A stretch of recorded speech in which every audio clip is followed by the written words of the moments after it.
Mga idol, kabukids, halina po kayo.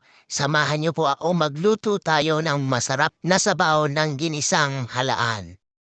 Yan na nga po pala ating mga ingredients. So, alam niyo naman po kung ano ang mahayan. Una, magpainit ng mantika at ilagay ang luya.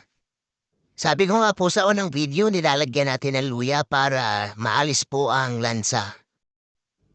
Sunod naman nating ilalagay ang kamatis na napakasustansya, ang sibuyas, at i-saute lang natin ito mga kabukids. Pagkatapos ay ilalagay na nga po natin ang ating main ingredient, ang halaan. Dito po sa amin sa probinsya, ang halaan po ay nakukuha po namin sa tubig tabang sa may mga konting putik at konting buhangin. Di ko na po pala na videohan yung paglagay po ng konting tubig at pati po yung paglagay ko po ng ceiling green. Pakuluan lang po natin ng ilang minuto hanggang sa maluto po ang halaan.